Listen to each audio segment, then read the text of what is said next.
Today is Tuesday, Parashat Tetzaveh. It's also Zayin BeAdar, which means the seventh day of the month of Adar.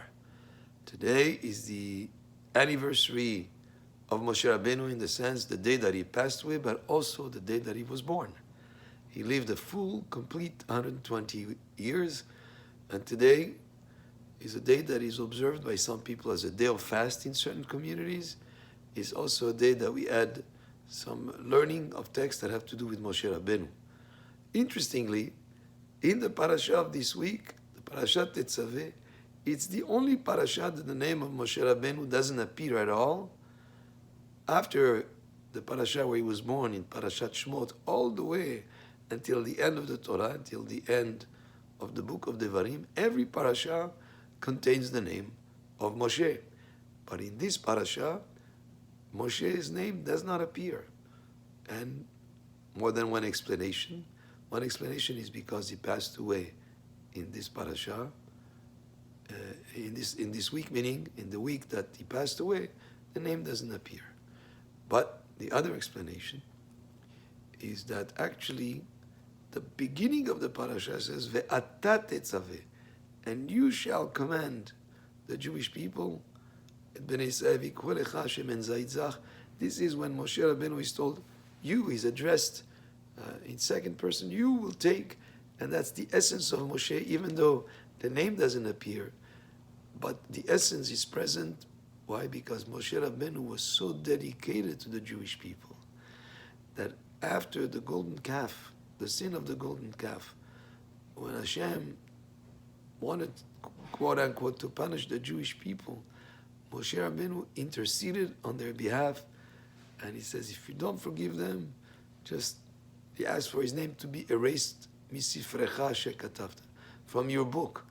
And if you take the word sifrecha, your book, it can be divided in Sefer Kaf, the 20th parasha, and Tetzaveh is the 20th parasha in the Torah, and Moshe Rabbeinu is asking in a great dedication to Am Yisrael, that he's willing to give up his name being mentioned just to save the Jewish people from punishment, and as he was asking Hashem for forgiveness for the Jewish people.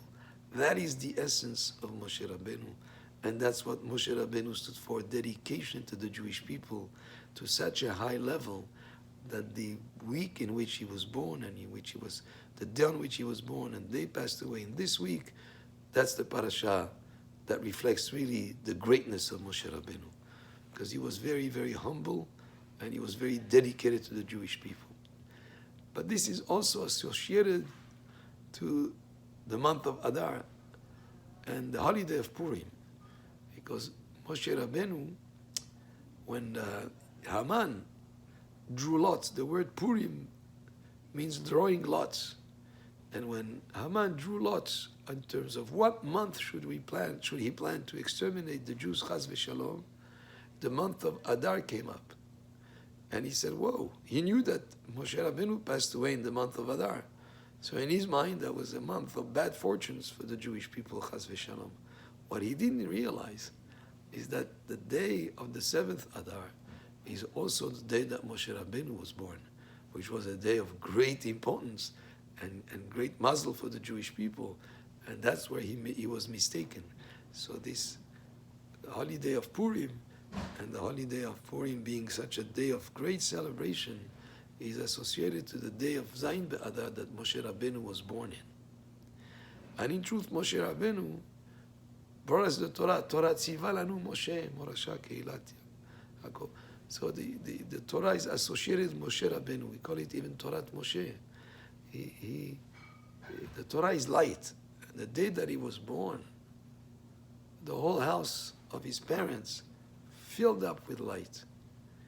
And his mother hid him for 3 months, until 3 months later, she put him in this basket that was put in the Nile River, and that's when he was saved. That day, actually, 3 months later, is the day of the 6th of Sivan, when the Torah was given to the Jewish people. So we have a lot of symbolism here.